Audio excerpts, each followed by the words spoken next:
Light Talk. Lumen Brothers. Light Talk. Light Talk. Light Talk. Lumen Brothers. Light Talk.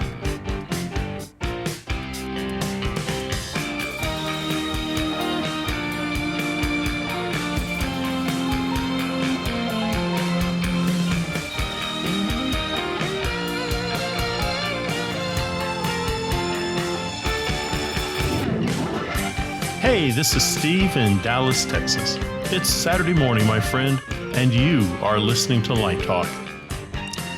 Well, good morning from me. This is Stan in Gainesville, and today we're discussing lamp checks, stage photography, and retirement funds, all on Light Talk. And this is Zach coming to you from Washington, D.C. You are listening to Light Talk, and we are the Lumen Brothers. Welcome, everyone, to episode 248. Yeah, we're missing the one brother, the big one, the one that's not with us today. Should we set a shout out to David, who's healing? Sure. He's David, he's on the heal, baby, heal. He is on the mend. Yes. He'll be back with us soon. Yeah. He sent us some pictures, and he had some serious heavy metal installed in his spine. He's got some serious heavy metal going on. Yeah, he had those pictures were in reverse somehow, like they were black and white. I don't know, or white and black. Yeah, well, whatever it takes for him to get better. I know that it was a problem that was bothering him for a long time. So hopefully this fixes it. Yeah. And it wasn't the vaccines. He thought that Right. it was. Although for a his while. 5G reception has vastly improved. And his David, I hope you can hear us. his risk threat at the airport has gone up now. Metal detectors are going off everywhere. Yes. So let's talk about some industry news. I know, Steve, do you want to kick it off? Sure.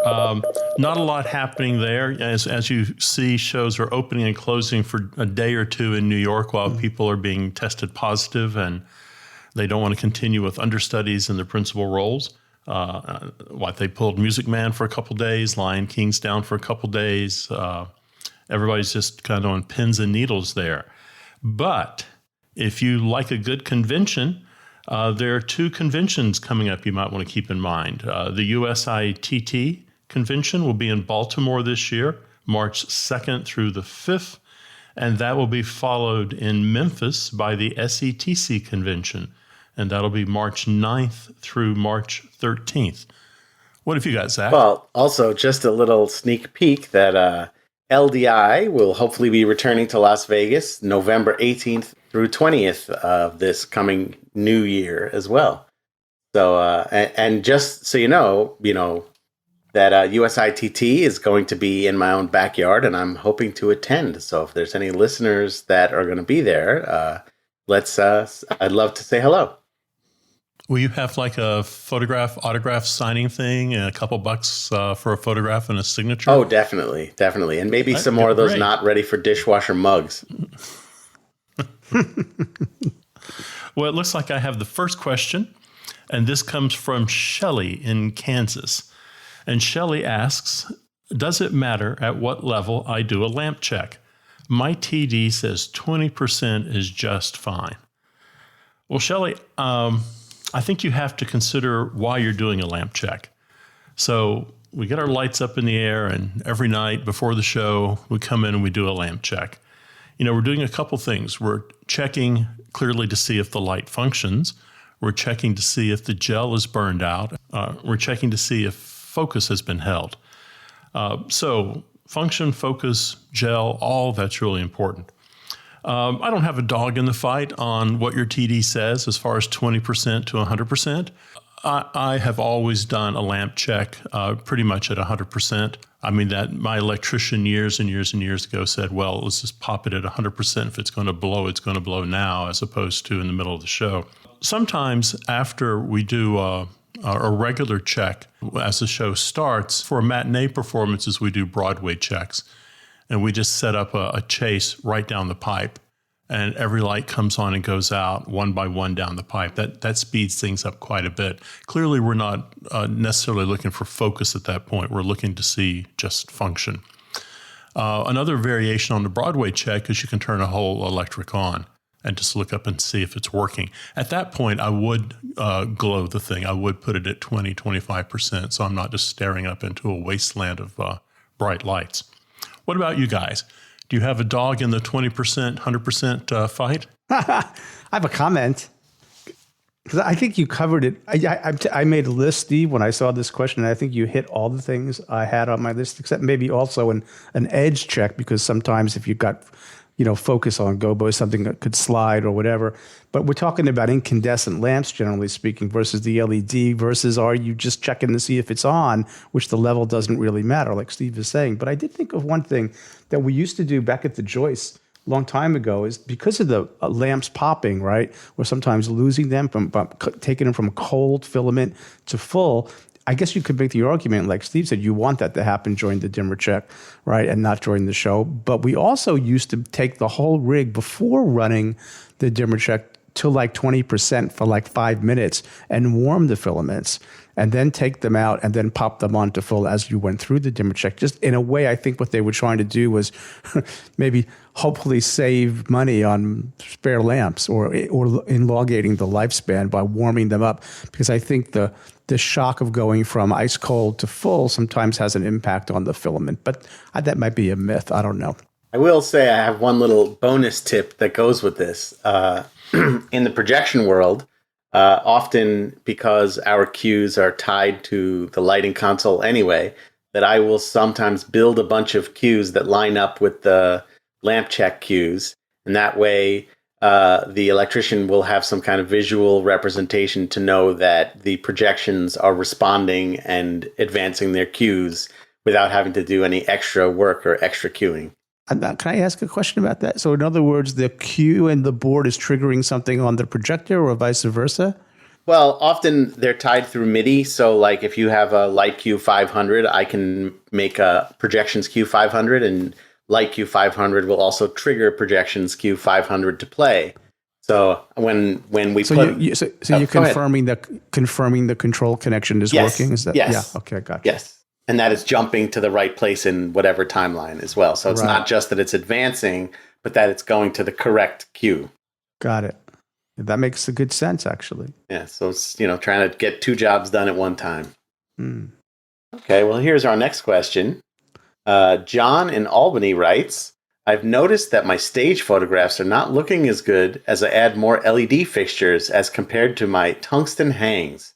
What is going on?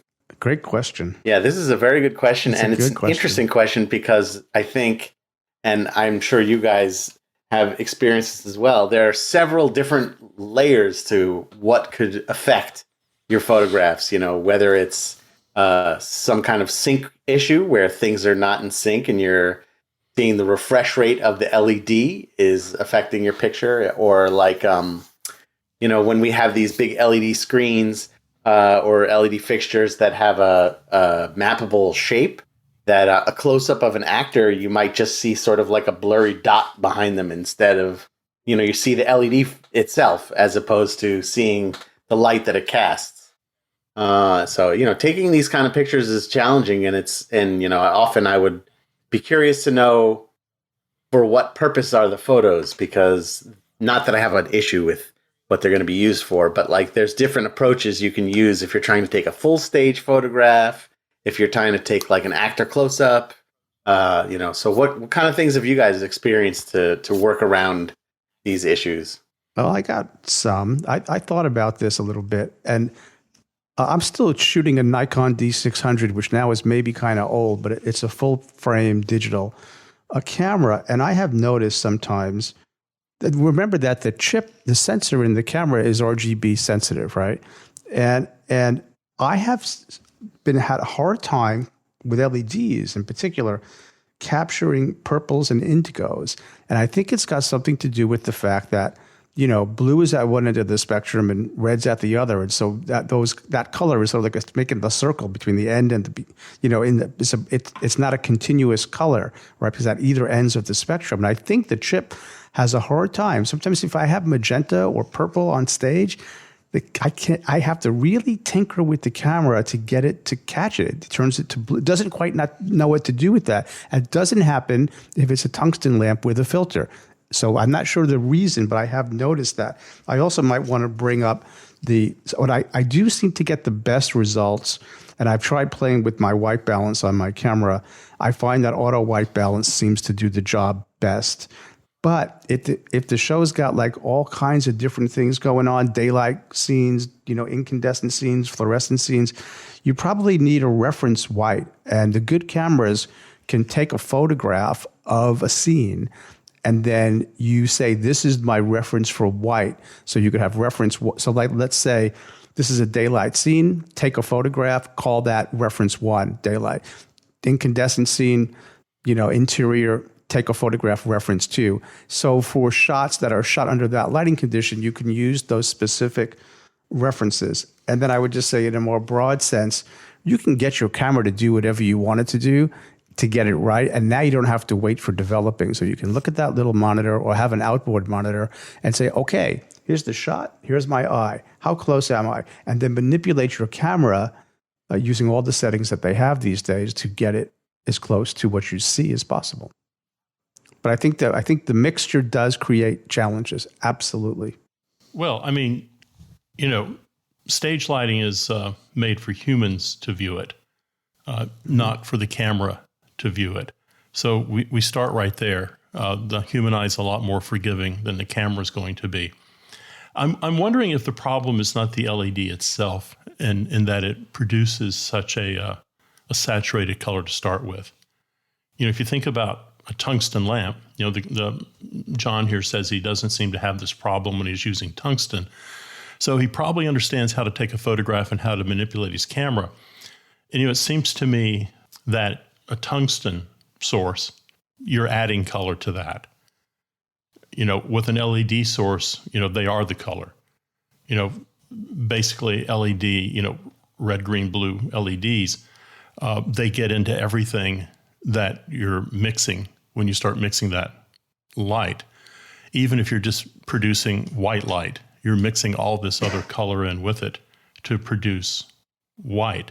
So I think that makes, as you suggest, the white balance really difficult in a camera or in post-processing. What I'm seeing a lot with, we teach a stage photography class, and our students are having more issues with that. The images are coming out, they're perfectly in focus, they're fine, composition is great, but the color is a little, I don't know, it's just a little unfortunate. It's not what we're seeing with the human eye there. And we shoot in RAW, and that doesn't necessarily help either. So I think it's really hard to get a white balance under stage LEDs. And if you can't get a good white balance, then you're having trouble with the flesh and the skin tones. Yeah, you said, Steve, that I think maybe you misspoke, but did you mean to say that in the tungsten lamp, you're actually with the filter pulling color out? It's all there to begin with, right? As opposed to the LED, which is sort of adding just spiky frequencies. But I think it's something to do with the way the chip reads it. It's my own sense, the way the sensor in the camera. Yeah. Well, I mean, Stan, I'm guessing because of your family history like mine that you've done a lot of photography in the film world before these days too. Yes, which was easier. That's what I was going to ask. Like, what did you notice a difference? But I guess we may not have had the LED fixtures back in the days of film, but I wonder what challenges were different in the film world versus the digital photograph world. Well, you picked your film based on knowing what the light source is. So if you were going to shoot your forest, you walk through the forest, you purchased tungsten, you purchased daylight film, right? And then if you were going to shoot indoors, you purchased it. The film was basically balanced for the light source. You couldn't really, and people played with filters, but when I shifted from film to LED for the first 5 years, I was like, I don't know what the heck I'm doing. It was like everything I had learned was sort of like perverted, distorted, if you will. And so, but I have sort of now learned, I haven't picked up my camera is just doing zoom for the last 2 years. But, I've learned to sort of manipulate the camera to get what I see, or as close to, as Steve says, it's true that the sensor is not your eye, but you got to learn how to fool it. And even back in the day, Zach, we fooled the camera all the time. Oh, yeah. My dad would actually had a meter that he would walk up to when he shot stage photography for me years and years and years ago, when I was a small tyke, he would had this meter, a Rolleiflex meter, and he would walk up to the subject, hold the meter right at the subject. It would show what the ASA should be. It should show what the shutter speed would be. He would go back to the camera, make those settings, say stand still, and then he would take the exposure. But he was reading all of that. And our camera now have very sophisticated meters, but I think it's a limitation of the chip and the fact that we don't have a single source, we have a mixture of it's a chorus of lights up there now for us. And so the camera, I think, struggles, and we have to fool the camera. Yeah. Well, the other issue, other thing that is worth saying is that when you were shooting film, the whole process was pretty expensive. That's true. And you also made clear choices. If you bought yourself 24 or 36 exposures, that's kind of what you were thinking. Yep. And if you did something kind of crazy, like you shot 72 exposures at a photo call, you were really that's true. An outlier. That's true. And I'm not beating up on my students too much, but it's not unusual now for me to turn to someone and said, "What was your shutter count on that 1 hour photo call?" Oh, 2,000. Yeah, I did 2,000. Crazy. And the next answer is, well, how do they look? Well, I'll just have to fix them in post. Yeah. So all of a sudden, there is not everyone, of course, but there is a bit of sloppiness. Yes. It doesn't matter what I shoot. I will Photoshop that thing to death until it looks good. And I don't know, a lot of these shots just simply cannot be saved.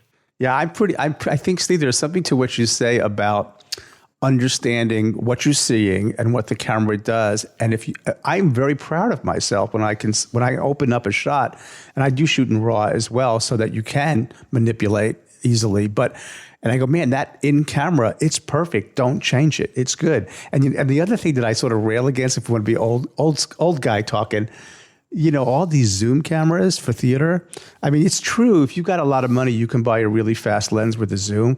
But I like a fixed focus, and I like what I call sneaker zoom. Move your body, right? If you're too close, back up. If you're too far, move forward. That active photography rather than just what Steve is describing as sort of lazy, a million exposures and then go through. We do shoot a lot of exposures too, but I love when I get it. Once I get it set, I might get, in the scene I'm shooting and, that looks like crap. Okay, what do I have to adjust? Oh, adjust the aperture. Oh, okay. Yeah, the color's off. Let's warm that. Okay, it matches. And on the other point too is the screen, your preview screen on the camera.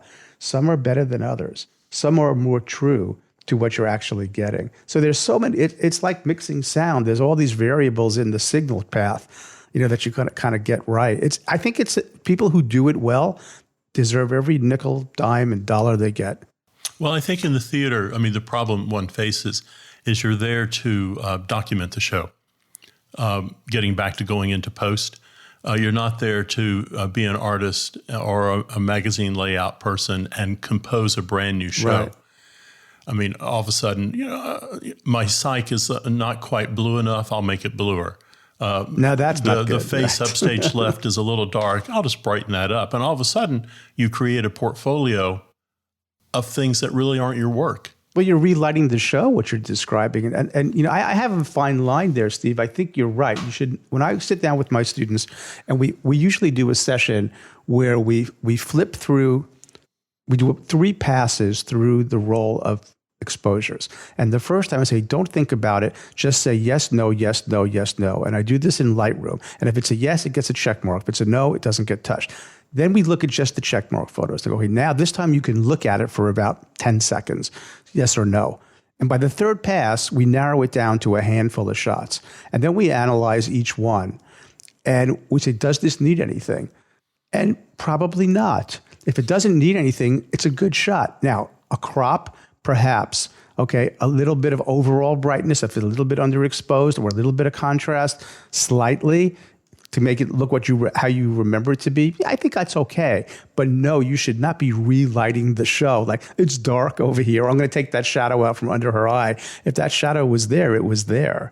Right. Yeah. Yeah. The only thing, I turn my students loose on spike marks. I'm on a jihad against spike marks. Sure. I'm sorry, Yeah. Zach, I didn't mean to No, cut that's you okay. off. I was going to say that it's true. If you're using these as reference material, especially to like promote your own work in a portfolio, then, you want it to be a true representation of what was on stage and what the audience saw. And, you want to find your best shot. And if you find that you're needing to do that much work in Photoshop, then it's time to think about how you can change your approach to photographing first. Yeah, that's art photography. Yeah. You're reaching over into art photography, which is something else. Right. But it's interesting because I think that, a bigger discussion could be had about the way we design now for photography.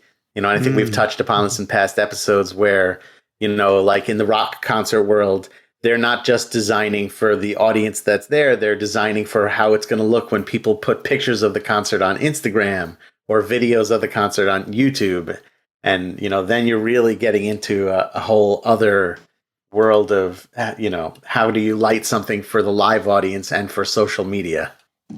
Right. Yeah, well, that is good. That, now you guys have talked about, and I've talked when I was on the show too, we talked about, doing theater for the camera so more people can access it, which I think is great. But, that's why I'm looking forward to spending some time with Jeff Ravitz. In the fall, I'm going to have a sabbatical, and I want to I'm going to read the book again, right? And I'm going to talk to him and say, just teach me these tricks, and because he's one of the people who knows how to take that live performance and carry the original design intention onto the camera. It's a bit of a specialty that we're all going to sort of need to get better at. I think. Yeah. You are listening to Light Talk, and today we are sponsored by. You might remember Total Bastard Gel years ago. Total Bastard Gel. They put the bastard in everything they did. They offered Bastard Amber, Bastard Blue, Bastard Pink. The list goes on and on. My favorite is Bastard Bastard. Well, listener response has been off the charts. And as you might be asking yourself, how can the good folks at Total Bastard possibly top themselves? Well, kittens, the crew at Total Bastard has just stood up and said, hold my beer. Introducing Total Bastard Gobos. That's right, Gobos for manly men and awkward moments. Choose among our most popular patterns like the beer bottle breakup or Speedo on a fat dude. How do you know you're getting total genuine bastard products? Because who else could it be? And now, back to Light Talk. Well, the sound of those rabid ducks means it's time for Let's Talk About. And today we're discussing things we'd like to see in 2022. So this is our big New Year's episode. So we're going to talk a little bit about what we'd like to see in the coming year. I have just a quick thing to say, but I'll preface it by saying I really enjoyed the Beatles Get Back documentary a lot. And I was reminded of the past. So what I'd like to see in 2022 is one thing. And I'm going to it's my new salutation for 2022. Peace, baby. Peace. I'd like to see peace. Sounds good. Yeah, I think we did it once before. We can do it again. True. Peace. It's time in the cycle, I think, for peace to come back, to be in again. I'd also like to see the next wave that we're currently stuck in with the Omicron variant to make its way forward so that we can get back to the new version of normal life, which is not hopefully so scary, and things will be able to stay open a little longer. We had a bit of a good start in the fall, and then when things got cold in the winter, it got a little scarier. But I'm hopeful that we'll have some great Broadway shows. Well, maybe this year we'll have the Tonys in June, like it's supposed to be, and it'll be shows that were open for quite a while, and we'll have categories that have more than one person in them this time. So all those things would be nice. Amen. How about you, Steve? Well, I'm a little bit more practical on what I'm looking for, and I think this is the year. I think in the next 12 to 18 months, I believe we're going to see a solid workhorse LED Lico for under $1,000, and I also believe we're going to see a solid mover for under $3,000. I think that's coming. I think it cannot be stopped. Given the economy, where we're moving with tungsten, I think Strand, ETC, you pick them, Martin, Elation, any of those guys, high-end systems. I think this is coming. They're going to have to make a Lico and a mover that is affordable for every theater, across the country. You're saying the gravy train is over. I'm just saying it's like anything else. Yeah. I remember when the first VCR came out and it was $1,000. That's right. And I can go down to Best Buy and get one for $29. Yeah. Now I understand the technology's quite a bit different here, but I don't think. We're seeing prices come down. I think they're going to have to come down to survive. I think that's one of the things that the pandemic has done. It has put such a financial hit on manufacturers and production houses that they cannot keep buying $8,000 and $9,000 movers and $2,000 to $3,000 Licos. I just don't think they can sustain that. So just for the record, Steve Woods is predicting deflation in the lighting fixture industry, and he's saying perhaps. Now I'm saying this as a rhetorical question, that maybe even business in the macro sense, not just in our industry, are going to accept more modest profits going forward. Yes. I think that we're at a really interesting point where now a lot of the jobs that I'm being asked to, put in a proposal for, before there's a design for the project, they're asking for budget numbers. And so it's very hard to go in there with, the cost of stuff the way it is now, and of course the supply chain issues that we have where you may even have the budget for it, but I'm not going to be able to get you any of that equipment in the next couple of months. So I think that in order for things to move forward, there will have to be a sort of equalization like what Steve is talking about, to have these more affordable and consistently priced options across the board. Let me give an analogy. So I wear hearing aids, right? And my parents wore hearing aids in the 60s. Now, to get a hearing aid in the 1960s was an extraordinarily expensive proposition because they were still doing the R&D to make a tiny amplifier.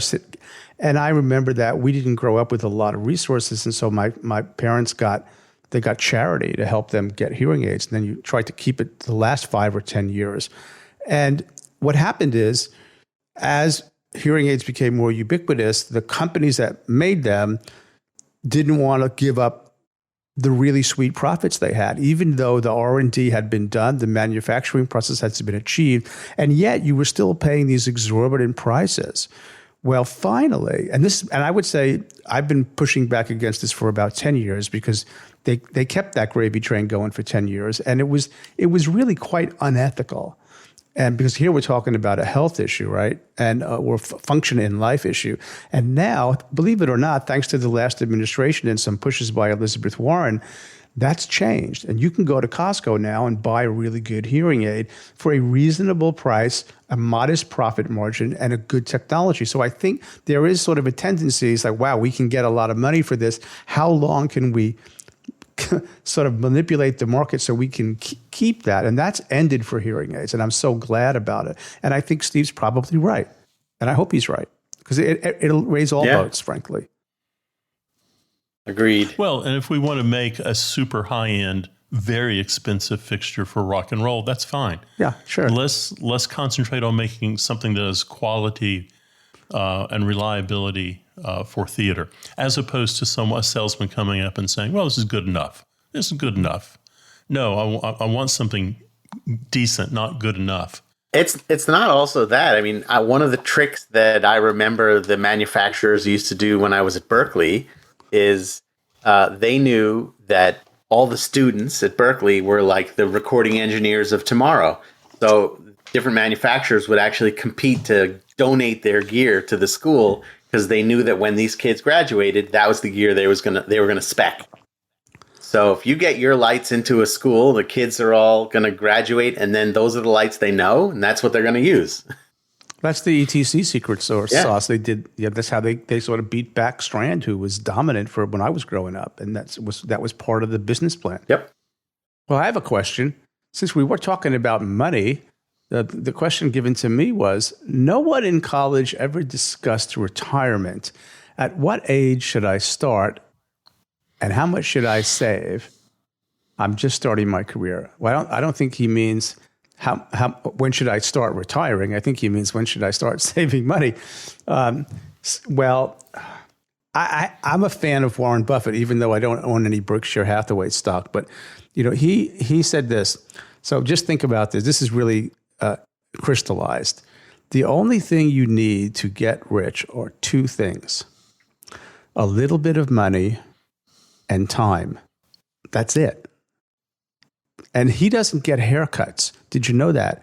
Warren Buffett doesn't get haircuts because when he sees a piece of money, he doesn't view what it's worth when he's looking at it. He views what it's worth 25 years later. So he can't quite bring himself to spend $35 on a haircut because to him, the $35 haircut is $3,500 in 10 years.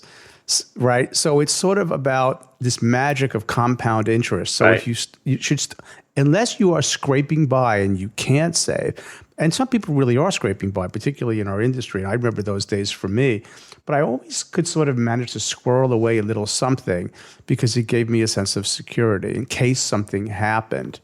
Right. And so the trick to doing it is to adjust your lifestyle so you can save for retirement. And I did a whole episode on this on artistic finance with Ethan Steimel, so I'm not going to go on too long. I'll just direct you to that where I pontificate way too long about my thoughts about how to do this. But the short answer is start as soon as you can. Start with an IRA or either a Roth or a traditional. What about you, Zach? Well, I will say that it's very true that in my school, in my college experience, there was a lot of classes I could take on how to spend money, but very few on how to save it. And one of the things that I have learned is that the internet can be your friend and your foe, which is very challenging. But there are a lot of free resources out there that you can get if you are considering yourself a quote unquote small business. We have a union which has its own retirement plan, and they're very good and aggressive about keeping those, like our pensions, alive, where in some places in the corporate world in the last 10 years, they have lost their pensions altogether or had them frozen. But I would say a big thing you can do is you can seek out advice. There's a lot of places where you can get advice. You can look in the website, like in Maryland, for instance, where I live. We have a big Maryland state government website, and there is free financial consulting that you can get through the state. And it's always worth a shot, especially if it's free, to see what they suggest. I know it can be really challenging when you're a freelance artist because it feels like everything is sort of hand to mouth. And also because it feels like part of what we have to do is sort of spend in order to hang with the big boys, so to speak. I know when I was starting out as an associate in New York, everyone goes out on the dinner break to some restaurant, and you feel like, well, if I want to show these guys that I'm a player, I have to go to that same restaurant, and it's going to cost me $25 for dinner instead of going somewhere else that might cost me $8 or $12. And it's hard to know what decisions are the right ones to make.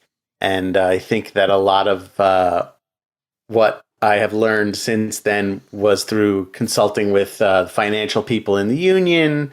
And then when I realized that doing my own taxes became too complicated, working with somebody who was affordable and also empathetic with my situation, who would help make suggestions for what to do for next year, how to make things easier for next year.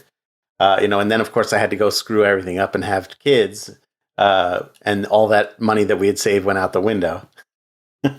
But, hopefully I'll be repaid in spades when they're older. But yeah, I think that the good news here is that this person's question shows that they understand that they should be doing something and that they are willing to do something, because there are plenty of people that I've encountered who just think, well, I'll figure it out later, or you know what, I love what I do and I'll just work till I die.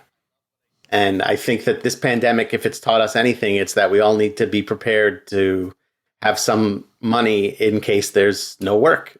Or something, or some other unpredictable event in your life. Yeah. I mean, hopefully there won't be another pandemic in our lifetime, but you never know. You could get your foot run over and then you can't walk for a couple of months and you can't work. Who knows what it's going to be? Well, I mean, the thing you can do right now, and this requires a little bit of diligence, and I would recommend you do this for 2 months. Get yourself a notebook, write down everything you spend money on. It's not that hard. It's like keeping your mileage. You're probably keeping your mileage when you're driving your car to a freelance work site. Write down everything you're spending money on. And what's going to happen at the end of a couple months, you're going to get a sense of what your budget needs to be. And then let's go back and look at that. And, let's just hypothetically say you're spending $200, $100 a month. You're spending $100 a month on Starbucks coffee. Maybe you spend $75 on Starbucks coffee. And maybe you take that $25 and you start a Roth. You start right there. The thing that I would encourage you to do is what Zach is saying. You don't have to do this by yourself, and you don't even have to do it online. You have a bank. You have a checking account. Go to the bank. They'll have a free financial advisor. Sit down and talk to them. It's what their job is. They want to talk to you. Go to Fidelity. They want to talk to you. They're not going to charge you anything. Part of the problem when you're just starting out is you think you have no rights. I don't have a right to talk to the bank because I can't invest $100,000. I'm not going to go to Fidelity because I don't have $5,000 to start a Roth account. They'll just laugh at me. Well, what happens is you go to Fidelity and they tell you something like you need $100 to start that account.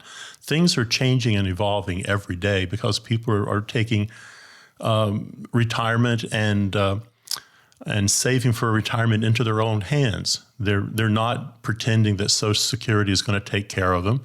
They're not pretending that they work for General Motors and there's going to be a generous pension plan for them someday.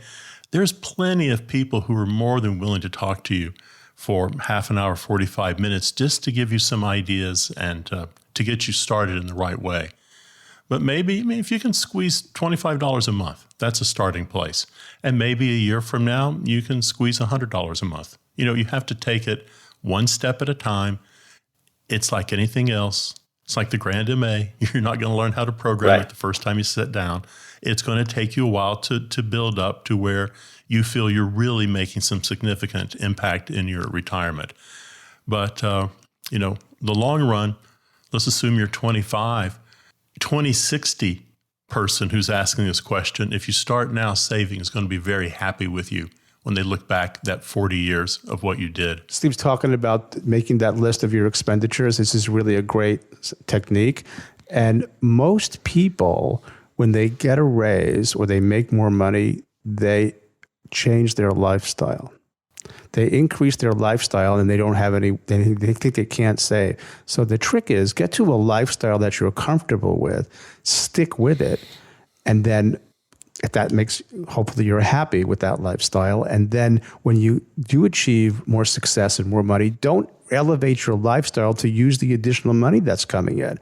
Save it for later. And here's a really simple illustration, because Steve made the point about 2060 and 30, 40 years away. If you take a penny and you double that penny every day for a month, at the end of 30 days, you're a millionaire. So if you're young, take that same idea, take a penny and or take $1 and double it every day for 30 years? Guess what? Do the math. You'll be surprised. Well, the rockin' sounds of the Luminoids tells us that once again, you've spent another morning listening to Light Talk. You can hear our show on Spotify, iTunes, Google, YouTube, livedesignonline.com, Amazon Prime Music, and just about every other podcast site out there.